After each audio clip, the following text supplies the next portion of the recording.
Hi Aquarius, welcome back to the Astrology 33 channel. Hope you guys are having a good holiday season and New Year as well. This is your 2026 year ahead overview. And the way it works is we'll actually look at each of the 12 houses of the zodiac with your sign representing the first house. As far as the decks being used, we have the primary tarot deck is the Hermetic Tarot, and then I'll actually pull an oracle card from the Wisdom of the Oracle deck after we get through the main spread. We're actually going to start the reading off by rolling those astrology as you have off to the right to see where your focus should be as far as that goes. All right, we have 2. So second house energy for you guys is Pisces.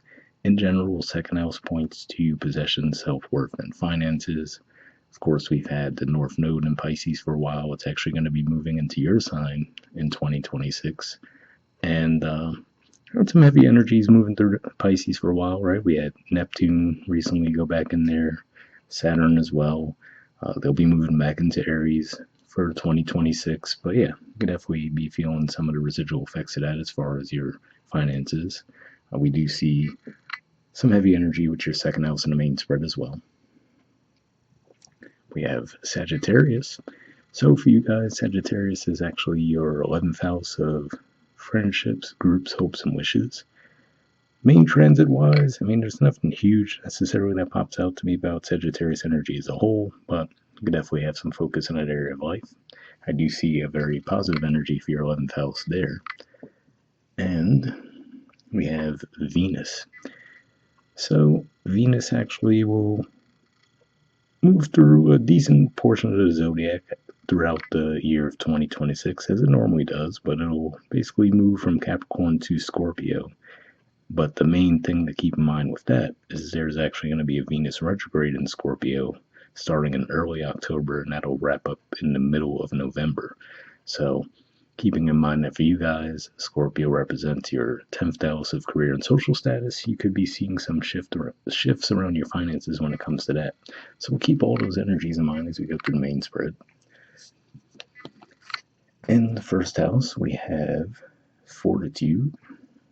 So this is actually the major arcana card for Leo, usually called the strength card in a lot of decks. And here in this deck, we see it's referred to as the daughter of the flaming sword, which is interesting, right? Because it's a fire energy. You guys, as air energy, represent the sword. So it could just be pointing to a blend of those energies, right, for you guys this year. It's a pretty potent energy, of course. Could just be saying that for some of you, maybe you, through the strength of your partnerships, actually might actually be stepping up in a big way this year, possibly through experiences learned from partnerships, right? Whether they be positive or negative, those learned experiences could put you in a really strong position this year. And the second house energy, which we mentioned with the dice as well, we have the 9 of Swords, and that's Gemini energy, and we see it says Lord of Despair and Cruelty.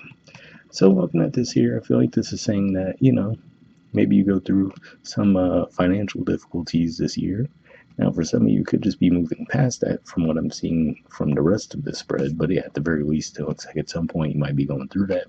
And with the Lord of Despair and Cruelty being the name of the card as well, I feel like this is saying that maybe you were or will be financially taken advantage of in some way. So definitely be on the lookout for that this year.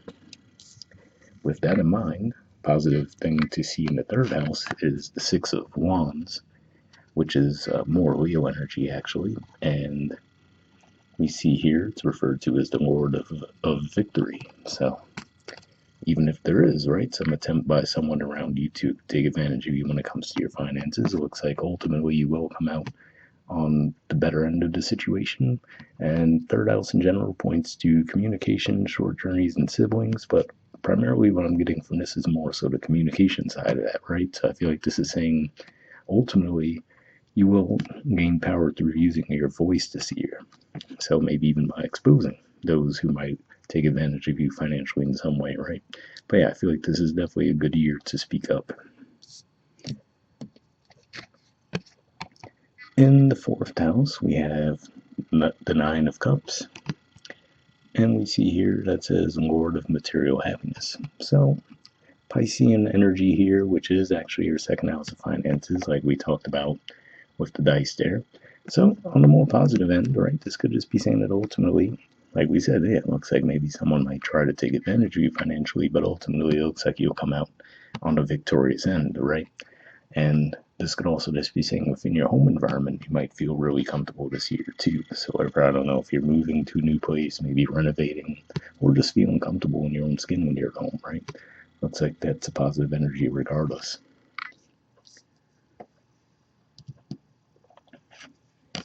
Fifth house energy, we have universe. So, this is referred to as the world in a lot of traditional tarot decks. Here we see it's referred to as the Great One of the Night of Time.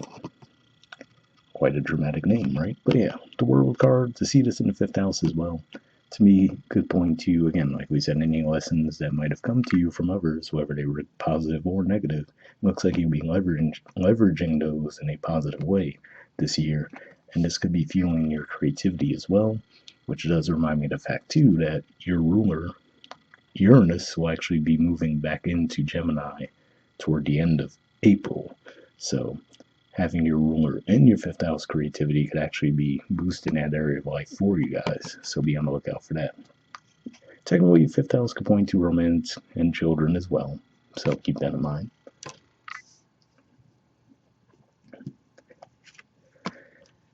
All right, sixth house energy, we have the Eight of Swords, more Gemini energy. And we see here it says Lord of Shortened Force. So this could just be saying that for some of you might go through spurts where you just don't really feel like putting a lot of energy toward your work, right? Like we said, maybe you're just feeling really comfortable in your home environment, right? You're just learning to let go a little bit, right? Like we said, maybe you do experience some kind of setback, but you might also expose that, and then that seems to just put you on the winning side of things as far as that goes. But yeah, this could just be saying that when it comes to your work, your daily routines, maybe you go through spurts where you're like, yep, totally in on it. Other times you're like, I'd rather not.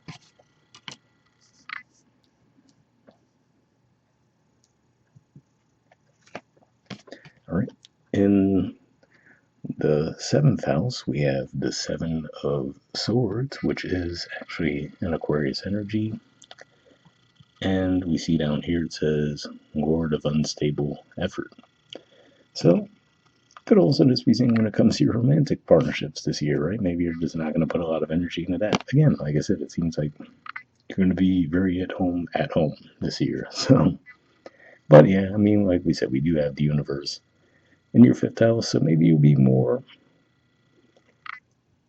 liable to lean something more casual this year, right? Maybe you're just not really into. So, for example, super generic example. That's obviously not going to be the case for every Aquarius out there.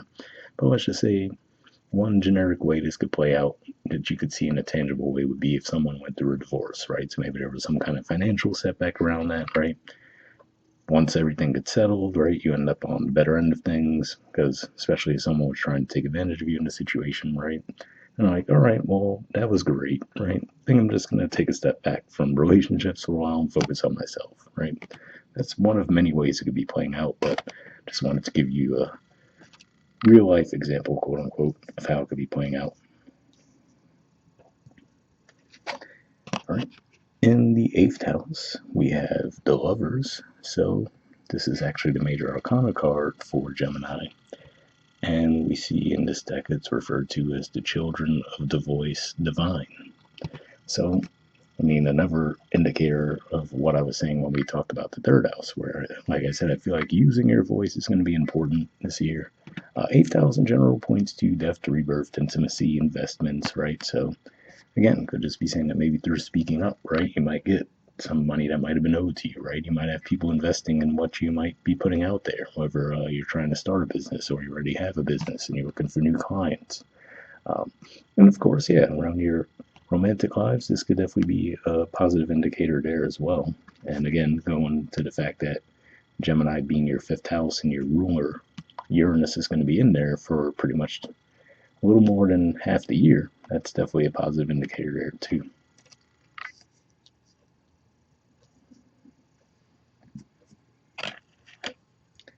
All right. In the ninth house, we have Queen of Pentacles. So this is actually Capricorn energy, and we see in this deck it's referred to as the Queen of the Thrones of Earth. Pretty interesting title there. But yeah, I'm giving that this Capricorn energy for you guys, and that's your 12th house. But to see it here in the 9th house could just be saying that you might actually get some intuitive hits around maybe a philosophy that you weren't necessarily too familiar with, right? Maybe it might set you on a new path. Maybe you want to explore new areas or new cultures. And in doing so, that's actually going to benefit you this year.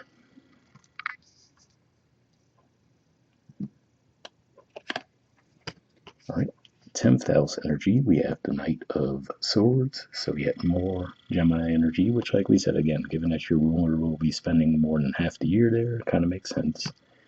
But yeah, we see in this deck it's referred to as the Lord of the Winds and Breezes. So, seeing this energy here, I feel like this is saying again, your career will definitely benefit from you using your voice and tapping into your creativity for the year of 2026. And in doing so, you might find that things actually start to move rather swiftly for you too.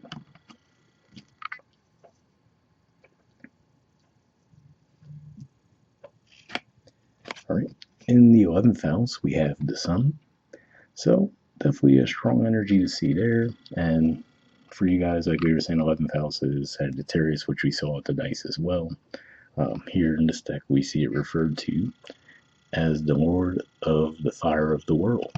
So definitely a really strong energy here. And given that in general, 11th house points to groups, friendships, hopes, and wishes, I feel like this is saying that you might actually be connecting with people, or maybe you already have these people in your life. But I feel like this is saying the groups you associate with could really be a source of strength and positive energy for you guys this year. They might re energize you as well. So, yeah, going back to what we were saying, right? If you went through some kind of disappointment around a relationship, whether it be romantic or business, maybe both, right? I feel like this is saying that that would be a good place for you to lean on this year, where they can actually have you feeling re-energized, right? Tapping back into your true self and getting out of any slumps you might be going through. All right, and in the 12th house, we have the Seven of Cups. So this is Scorpio energy, and we see in this deck it's referred to as the Lord of Illusory Success. So this does take me back to what we were saying with the Venus energy coming up with your dice, which, like we were mentioning, the primary Venus thing to keep in mind is there will be a Venus retrograde in October in Scorpio, ends in mid-November. That is your 10th house of career and social status. So I feel like this is saying, if any offers come your way around career, just take a close look at them, right? And make sure that they're what they say they are. Especially given that, like I said, it looks like you could actually do very well for yourselves going solo this year, right? So keeping that in mind, right, there's no need to just jump at any old offer that comes your way, right? So definitely be on the lookout for offers that might come your way as far as it comes to career. Make sure that they really are what and who they say they are before you sign on the dotted line, especially around that time of year. All right, and bottom of the deck, we have the Two of Pentacles. So Capricorn energy here. And we see it says Lord of Harmonious Change.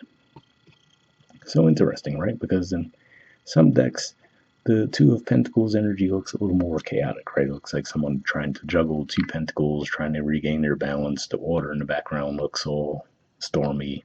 So it could just be one of those things that if you've been in that energy for a while, right? This is just saying that ultimately you'll have a firm grasp on it and actually be able to restore your balance through doing so. But we'll see what the Oracle card adds to the mix. So like I said, we are going to pull a card from the Wisdom Oracle. So I'm just going to give this a few shuffles. Then I'll put the deck down and we'll pull a card that way.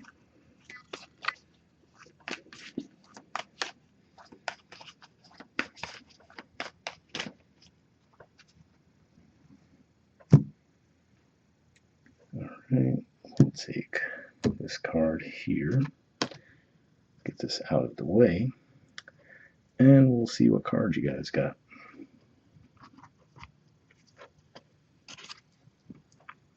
Alright, we have chaos and conflict. Well, definitely seems to call back to that second house energy that we see there. But yeah, there's the artwork. The number is 33. So we'll see what this has to say.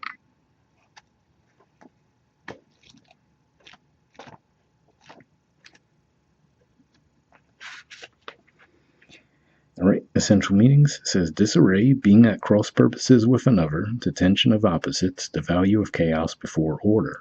The oracle's message: opposing forces come together to create a turbulent atmosphere, but consider the value of chaos that serves you well as you become unmoored by it.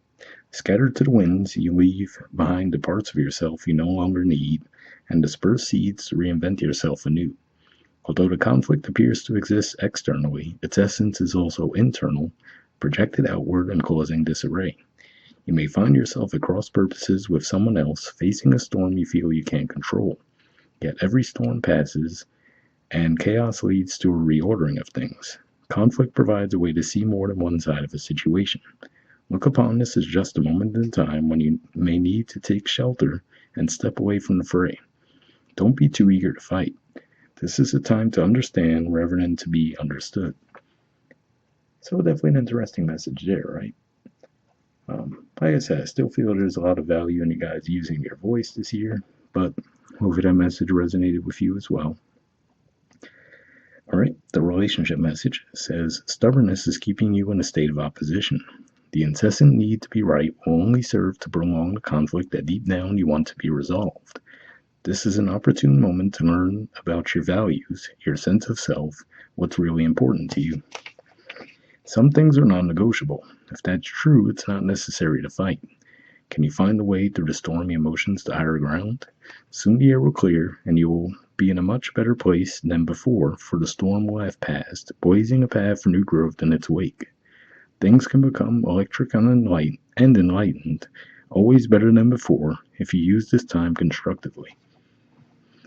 So definitely an interesting message there. I will say the main thing that comes to mind as far as 7th house energy is you guys will have the south node moving there, of course, as the north node moves into your sign. So that could definitely bring some old wounds to the surface, so that would make sense in that regard. And the prosperity message says circumstances appear to be chaotic, but everything that is happening now is in truth shaking things up so you can find the real path to your prosperity. Yes, it's a stormy time, and it feels as if there are opposing forces wherever you turn. Be reassured that there is divine purpose in this chaos. Everything that doesn't work is being taken from you, so the truest parts of yourself remain. The events occurring now are essential for your ultimate prosperity. This chaos is divinely inspired, even though it doesn't appear that way now. In time you will know this to be true. So yeah, that message alone calls back to what we were talking about with seeing that heavy second house energy, right? And seeing the third house energy pointing to victory. Like we said, the first house, you have fortitude, which is strength, seeing the universe in the fifth house. So yeah, definitely looks like we said, there could definitely be some kind of maybe deception at play that you might experience, primarily of a financial nature. Like I said, it looks like you'll come out on the other side of that a lot better off anyway, even if there is obviously some tricky, difficult energies to navigate around that in the moment. But hopefully that resonated with you guys. We'll wrap up there. And once again, hope you have a good holiday season and New Year. Bye.